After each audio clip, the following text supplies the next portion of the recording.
Well, welcome back to the Whaley Podcast. This is our second episode, although it's our third attempt. We stuffed up the first one, and we still editing the second one. Yeah, we're still editing it. We're learning a lot through the editing process, the sound and the video elements of it. But we're getting there. So by the time we're finished today, probably the first one will be done, and then this one will be done the next couple of days. So we're learning a lot, looking at equipment, we're looking at processes, we're looking at setup times and all sorts. Yeah, workflow, trying to get it smoother. Yeah. Are you enjoying this process? Aspects of it.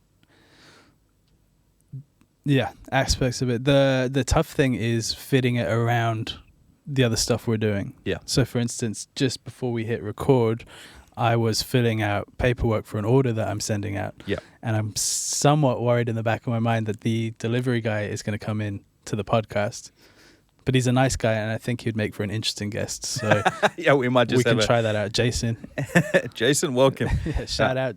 I was just talking to the accountant about some things that we're trying to sort out. So, and then it's the 3 other WhatsApps you got to send to try and clean those issues. So there's a lot of little things going on at the moment. So yeah, I'd say that is the main struggle. The actual podcast itself is quite fun. Yeah, it's been nice to go through the audio engineering, like trying to learn new things and how to get a better sound, getting new plugins, which might be ridiculous if this sounds terrible. So putting that out there. But yeah, I like it. Yeah. Bonnie and I have been recording short, like 8 to 10 minute little videos this week. And we've done 3. Bonnie's just done the 4th one today. She's doing it by herself. Yeah. And I've really enjoyed that. It's taken about 2 hours for 10 minutes of content. 2 hours for 10. We did one last night. I helped you guys out in here. And what was that? That was roughly 2 hours as well, right? Yeah, that's when we calculated it. Yeah. I think Bonnie's one, it'll be interesting to find out today how long it took her, because that is essentially on a phone audio, phone video. So it should just be record. The image quality looks great. It's just shot on the iPhone, so it's just straight out of the camera. It looks great. The sound looks great. Yeah. I don't know what she said, but... Which takes me back to my point before we started the podcast. What the hell are we doing? I think this is a question that you and I have talked about quite a few times personally, is the process of it, learning, growing, failing, is often more valuable than actually the end goal. The result, or finding where the balance point is on that. Because is it having the $1 million as the reward? Is that really where the fun is, or is the fun learning to make the $1 million? Not that either of us have ever done that, but there are people out there that have made $1 million and have talked about it, though, right? And what's the common thread between all of those people? The time they enjoyed the most was when they had nothing. Yeah, and I don't think it's because they have nothing. I think it's because they're working, they're putting their everything into making something. Yeah. So there's often that like rich person regret. Looking back and going, I mean, I listen to a few podcasts, so the guys that have now made it, they look back at the early days in a New York apartment, they had no money for food, and they started their podcast. That was the most fun they had during the whole thing. So I think the experience itself is more rewarding for sure. The learning. Yeah. I think also there's a singular focus that comes when you don't have a lot of responsibility. And so climbing that mountain is the only thing you got to worry about. But once you climb the mountain, there's putting up flags and taking photos and making sure you plan your journey down and getting the thing in the record book that aren't necessarily all enjoyable things, but they come as a result of winning the prize. So we don't have the $1 million, but we do have that experience in multiple ways. Yeah. Like we've done quite a few things, right? Yeah. And you always get to that point where, I mean, you talk about it with the woman that wants to open the cake store. We're talking about it with Charlotte at the moment. It's like there's an exchange there for success. Yeah. Yeah, and in some ways, I think some people actually self-sabotage. Or maybe it's not a sabotage, but they purposely make a choice to pull down the thing that they've created so they can restart, because that's the enjoyable part of the process. But I think there are some people who thrive just on the goal. I don't think everyone just enjoys the journey. Some people will tolerate the journey so they can get the reward of that particular journey. Yeah. Do you know any? Do you know any people like that?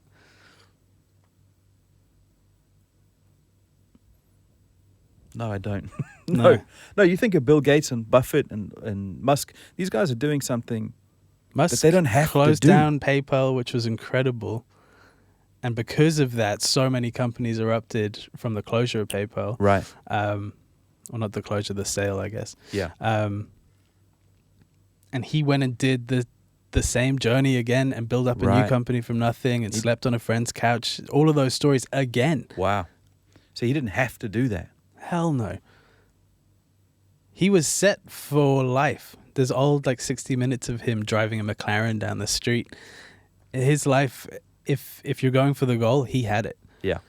There was no reason to do what he did, but he enjoys the journey and he wants to save humans. So fair play to him. I think some element, bringing it back to our narcissistic selves, some element of it is, of our journey, has been that real enjoyment of that initial process of figuring it out, finding out the legalities or the possibilities and trying to make things work. I think we really enjoy that. I think both of us get very bored very quickly. Yeah. And I don't know if that's a millennial problem, because I think I'm just squeezing into the millennial bracket. Yeah. 83. You're definitely a millennial. 89. Yeah. Yeah, I'm in there. And I think as millennials, we've had it so easy. We've had basically no trouble in our lives. I can't think of worrying for a meal. It'd be embarrassing to say the worst thing that's ever happened to us, because it's so minor compared to what other generations have had to face.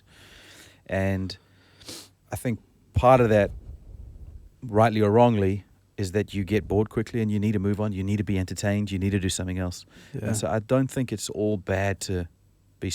I think it can be harmful, but I don't think it's all bad to be starting new things and trying new things and learning new things.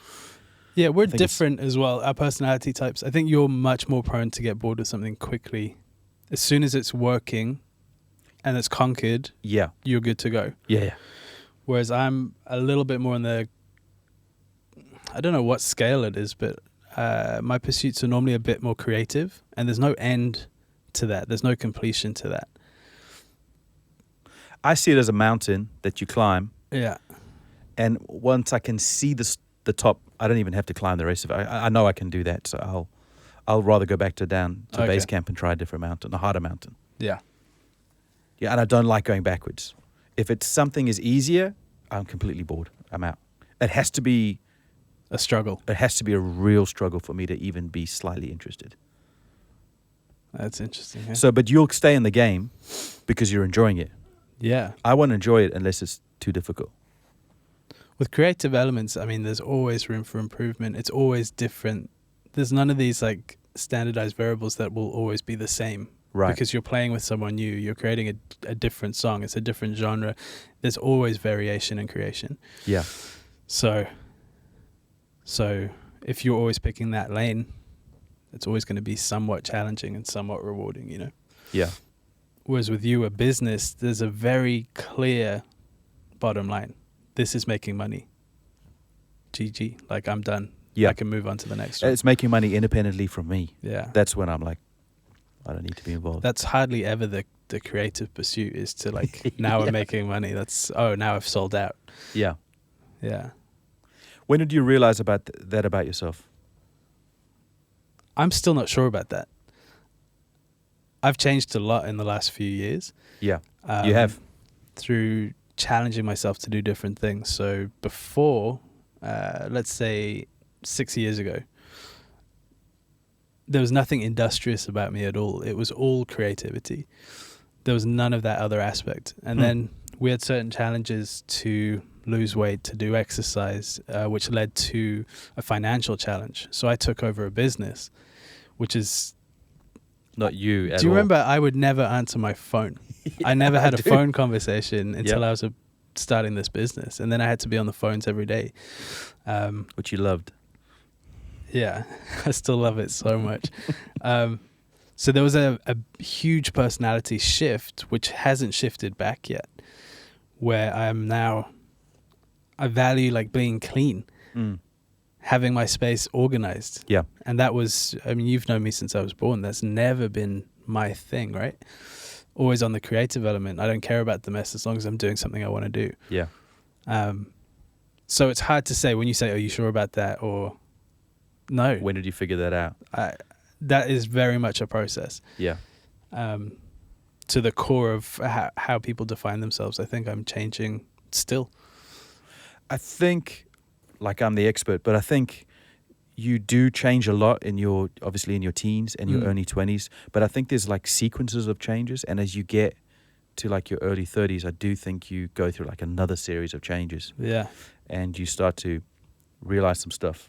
Like this week, we're just talking about like finding out how you tick and why certain things work. Even this week, I was thinking about, I get bored.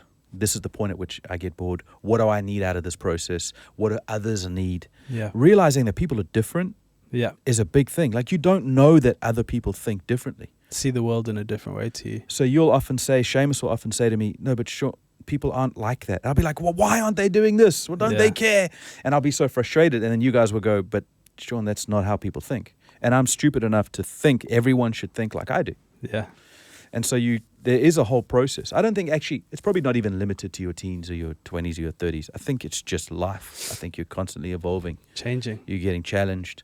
You either going into echo chambers, which is so dangerous, or you're coming out of echo chambers, which is really tough. Yeah. It's really, really tough to have other perspectives. It's funny. You start seeing it in yourself. Like, I recognize this pattern of behavior. This happened to me 10 years ago. I did the exact same stupid mistake back then. And you realize that in yourself. And then it's like, it's embarrassing.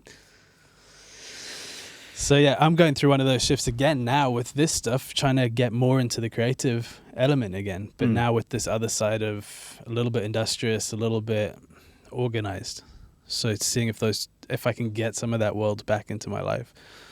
Because I wasn't particularly happy doing the business stuff. That's another aspect to it, right? Like, what do you enjoy? Did you enjoy the journey part of it? Did you enjoy learning elements, learning about customer service and... Elements of it I enjoyed, but the actual work itself was...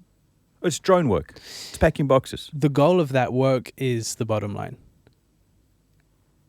And as someone that has never had or wanted to have large amounts of money, that's never been my driving force, right?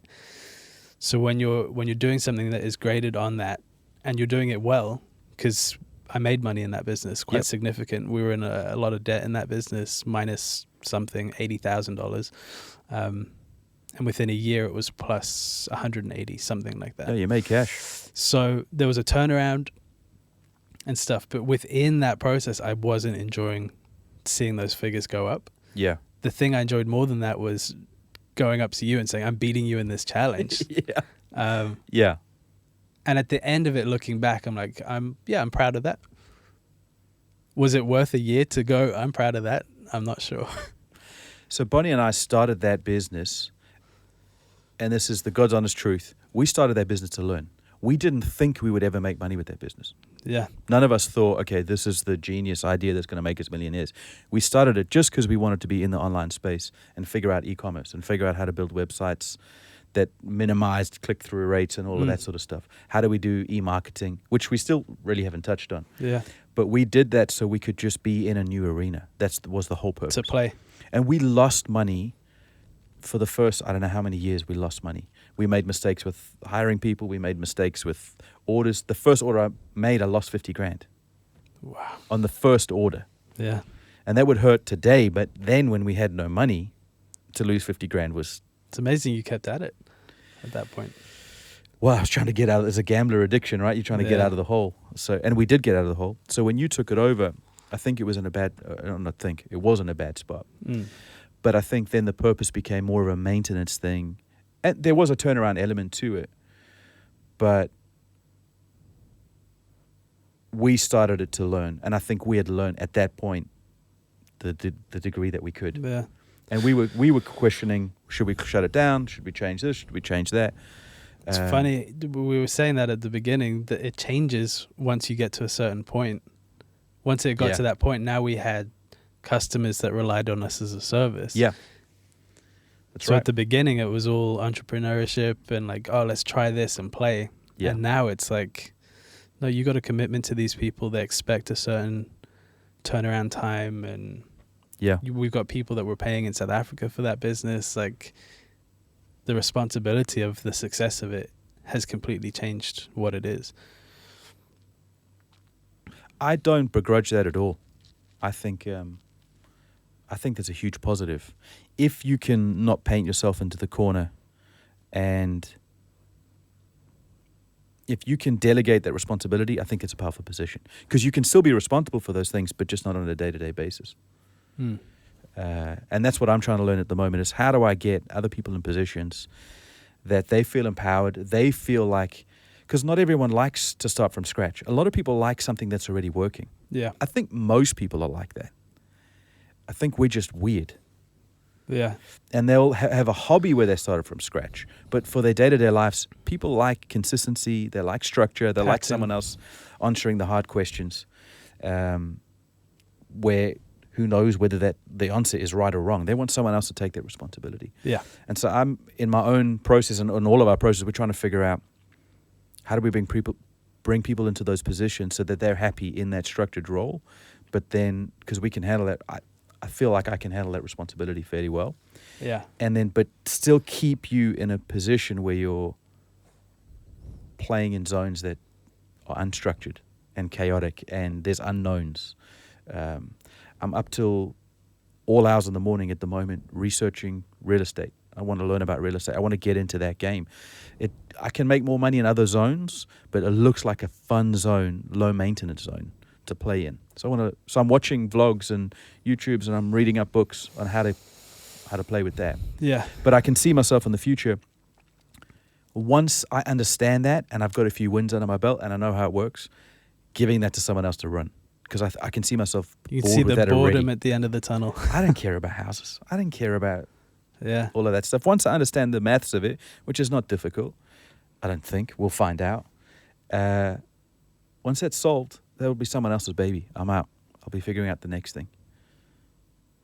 Yeah, it's interesting when your goal isn't that bottom line again. Yeah. If your goal is to enjoy the process, then probably changing up the process is worth it. Yeah. And there's two different games that you're playing. There's the surviving game, and then there's the thriving game. And when you're surviving, I think it's good to clean toilets and sweep streets and do all of that stuff. Do whatever it takes. But once you cross that line of, I no longer need to work every hour in order to pay my rent and eat, it's a different game that's being played. Yeah. And I think I only started playing that new game like last year. Even though we've been in business for how long? 10 years? Yeah. They say it takes 3 to 5 years. I think it's longer than 3 to 5 years to start making money in a business. I think it takes 7, 10 years. Maybe we were just bad at it. Yeah. That's interesting, hey? It'll be interesting to see what I'm thinking about when you're saying all of that stuff. Surviving, thriving, and all of that stuff. And then you get bored of it, and then you want to move on. You got a kid now. Yep. I'm not thinking about it as the responsibility route. I'm thinking about it as the kid's another interest, pretty high priority one. Yeah. How is that different? Because I know it will be. There's no point at which you're not interested in that. Yeah. So it's kind of an interesting concept, because there's not many other things in your life that you've been interested in consistently. Yeah. And now you got this kid, which there's a lot of relationship to business, or like, this is a process, you got to go through it. You're looking for an end result. You want someone that is socialized, someone that can operate in the world, someone that's going to be actually a benefit to people rather than a detriment. Yeah. A lot of those is what we would say about our businesses. Yeah, that's right. I suppose it's who we are. Yeah. And you can't get bored about that kid.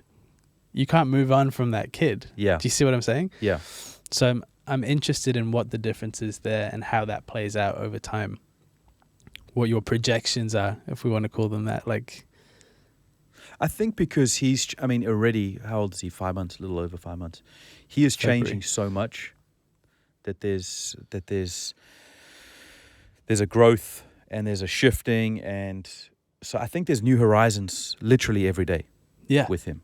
So with my nature and who I am, it's like he's dynamic enough. Yeah.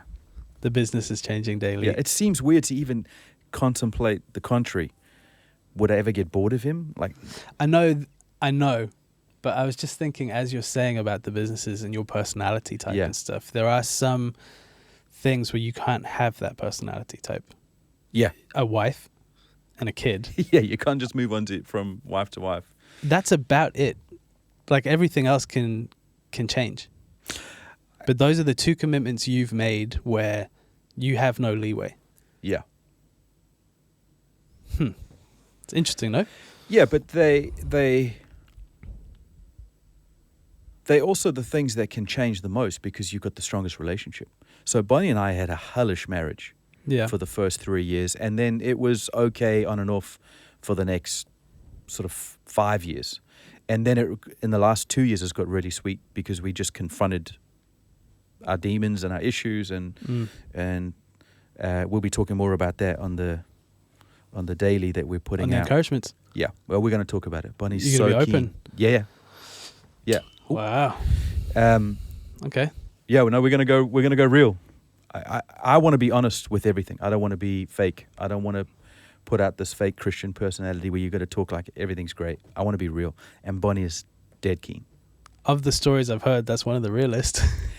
Some of that stuff is hardcore. It's really, yeah. Some of it I'm not sure if you can legally publish. No, we'll keep it PG, but I want to be real. I think it'll be helpful for people, and also I don't want people in my life who are in my life because they have some false perception, good or bad. Yeah. And so one of the biggest problems in relationships is, I thought I knew you. I didn't know you were like this. No, just be upfront from the beginning, which is something you're very good at. You are awesome at just being real. There's no falsity with you, or very little. You're probably one of the most real people I know. It's to a scary point. Yeah. So no, we're gonna go real with that. But what I was saying was the first 3 years were hell. Next 5 years were okay, but the last couple of years were really sweet. And the reason we were able to get into that sweet place was because of that strength of the love and the relationship and the commitment and the covenant that we were able to be dynamic, because Bonnie and I had to fight to get to a point where we built the lives we wanted. And I had to fight her. I literally had to fight her to get what I wanted. And she thought she wanted something else, or she thought there was a different way to get what she wanted, and it wasn't working for us. And so because of the strength of that relationship, we were actually able to be more dynamic, which I think most people settle. They sell out their future because they're just trying to So that's where I'm seeing it in the parallel with business. You have all these relationships in business, and you don't have that same commitment to where it has to work. Yeah. People can leave, you can fire them. So maybe with your disinterest in business is because of that lack of dynamism that comes from a very severe commitment. Maybe. Right? Maybe. I don't know. Like, I'm your employee with some jobs, and there's some things where I go, nah, I'm good. Yeah. Like, I'm not that committed to it. Yeah. It's not life or death. Yeah, and what happens is naturally when I'm working with people like that, automatically I just downgrade them in compatibility of working into the future. So there are some people who just do jobs. Yeah. And that's all they're ever going to do. So in my mind, I think, well, okay, then you're just going to do that job. But people who are committed and are willing to pay a price or go further or think or do their homework, then in my mind, I automatically upgrade them to, okay, well, we're going to go further into the We could build stuff around that person. Yeah. So there's people I've given business to just because we were working together and they were going above and beyond. And it wasn't like a reward, and it's not a reward or punishment. It's just, we're in this together. I want everyone to win. Yeah. If people aren't going to come with me on the journey, then they're not going to get the same win that I get. That's just how I think, rightly or wrongly. I think rightly it works. And I mean, we see it all the time when people come in, we spot the ones that have that spark, that want more, than just what there is. We talk to some people and it's like, oh, Corona's so bad. This is going wrong. This is like those people. You can't build something around that person. Not at all. So as a person experiencing anything, you turn that back on yourself as well, and you go, how am I going to react to these situations? Yeah. You were talking about yesterday reacting from peace, right? You want to be that type of person, and you want to attract that type of person that you can build things around. Yeah. You can have committed relationships with. Yeah. And then you're right, there's dynamism. Things stay dynamic with people like that because they're always looking for new angles. Yeah. Yeah, that's a valid point. And I think from a business perspective, there is a different relationship to it. It's like with anything that if you're learning guitar or you trying to play chess or whatever the thing is, there's a level of commitment that you have to it depending on your relationship with it. Some people go deep on chess and that's their whole life. They become a GM and they play chess 12 hours a day and they study the books and that's their deal. And that's great. That works for them. And it's the same thing for business or relationships or whatever. Some people have a really low value for relationships. Yeah. They just do. Some very successful people have a low. Yeah. I don't think we could ever do that. I think somehow we've got this thing where if we're going to have a relationship, it means something. And I think most people are like that. It really does mean something. To varying degrees. For instance, how many friends do you have? Very few. Yeah. Very few. Yeah. Yeah, one hand kind of thing, right? Yeah. And friends that I've ever made are still friends to this day across the world. We don't have to write to each other. You know, the whole thing. So there's a difference in there as well. I think everyone is like that to a degree. Yeah. But yeah, there are some people out there that don't value those relationships at all. Yeah. They say that's why most CEOs are men, because most psychopaths are men. Really? Yeah, because they can focus, they lose empathy and they can focus on one thing solely. Just the goal. Which is arguably a very male trait. Yeah. So that idea of disregarding relationships, even if they're your own kin, is a very male trait. Yeah. Masculine. Masculine? Yeah. Sure. Everyone can be whatever gender. Yeah. No, I'm joking. Yeah. So it's interesting that there are people out there that can. There's just an off switch for it. I'm good. I don't need that. It's not important. Yeah. So their goal is that thing. One of the hardest things I had to do was not fire the first person I hired, but the first person I fired was incredibly tough. Mm. But you have to find that switch or knob and turn it down, dull it down.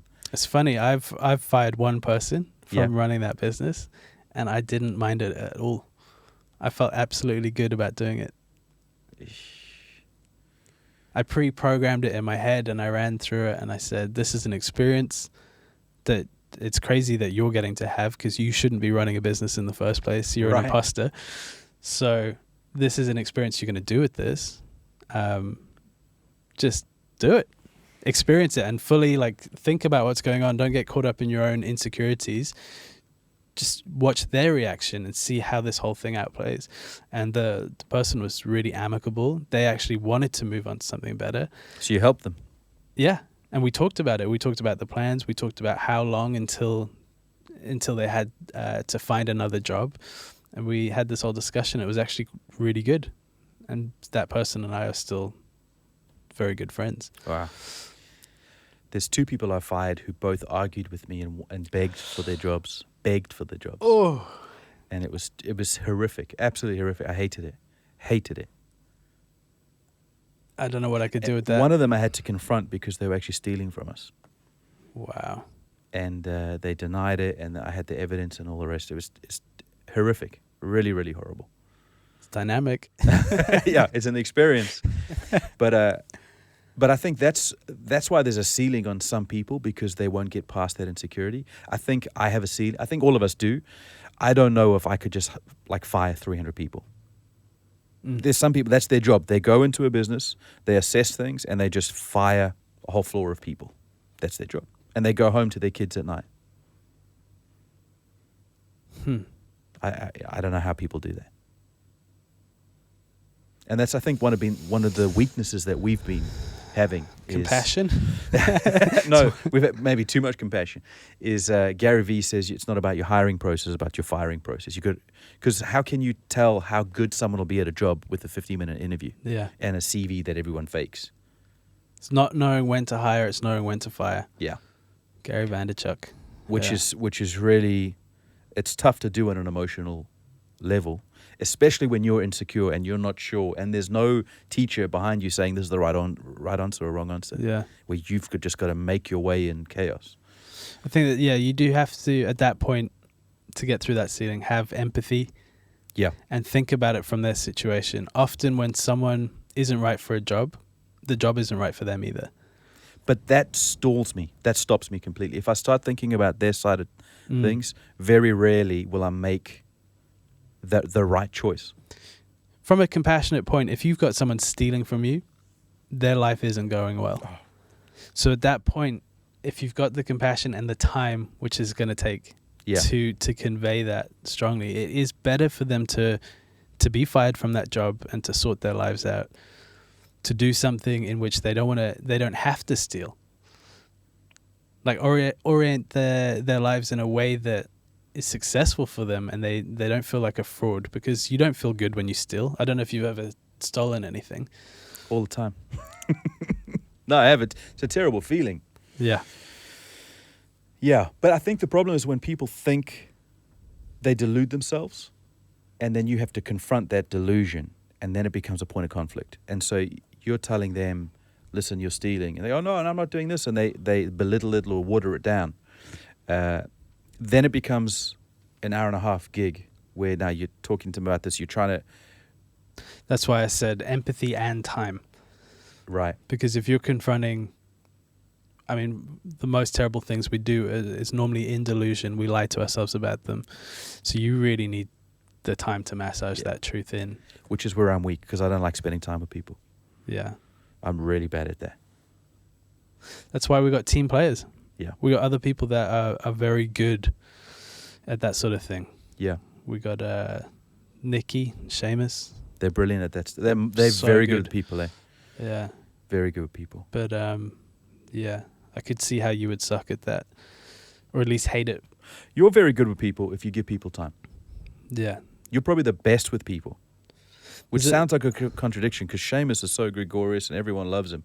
But you're probably the best with people if you let them in. Yeah. I'd say there's a good 2 to 3% of people that I can get to that level with and connect. Yeah. But for the most part... What is it? Is it just because people are fake? You see it coming a mile off. You see the people that want to take stuff from you, the people that they can't be real with you. They're having to hide something. Right. And it's very discernible. You can see it on their faces. And until a person is ready to have an honest conversation, what's the point of the conversation? I'm going to show you my nice side and you're going to show me your nice side. And then what? None of us have gained anything. None of us have been challenged in any way. So you just avoid it? Yeah.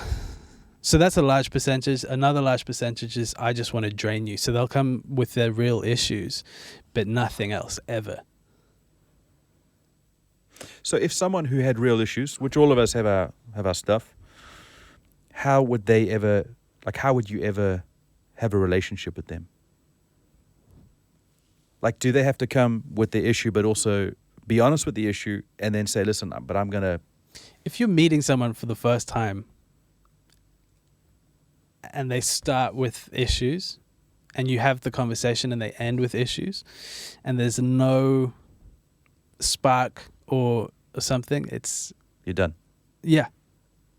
It's brilliant, Jed. You've avoided so many... Yeah.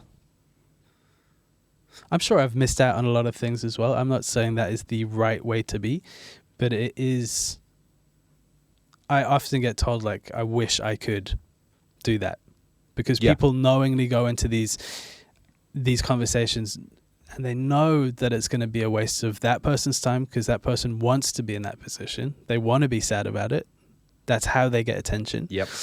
And a waste of time for you because you're going to talk to them and your whole purpose is to help them and their whole purpose is to stay in that state. See, I grew up in South Africa, and you were the only one of us in the family who was born there. Yeah. But you didn't really grow up there. I think you were nine when you 9. left. So really, you grew up in the UK. So Yeah. you're much more British than you are South African. You're barely South African. Yeah. But growing up in South Africa, we grew up where everyone was uncle and auntie. That's how polite you are. You never called a teacher by his first name. It was always Mr. or Mrs. Always. Yeah. And so I've got this weird psychology which has really hurt me, where I'm so polite to people. I put on a fake smile most of the time. And the fake laugh as well. I give people so much attention. I don't know how to disengage very well. Yeah, I got the fake laugh. Yeah. And everyone who knows me knows exactly what I'm doing. I just don't know how to get out of it. Or I do know how to get out of it, and I don't know how to cross that threshold and get over that insecurity. So so I'm very envious of when you can just cut people dead and just not engage. Yeah. Because I get caught all the time. And it's no one else's fault. It's my fault. So we'll have you down on the sofa next week and do a little bit of Freudian analysis, maybe help you out with that. I'll give you my dreams. Yeah. Yeah, maybe we'll talk about that next week. Yeah. I think that's a good amount for today. Yeah. I hope you enjoyed the podcast, the second episode. Tune in for some more next week. Hopefully we get to a third, yeah.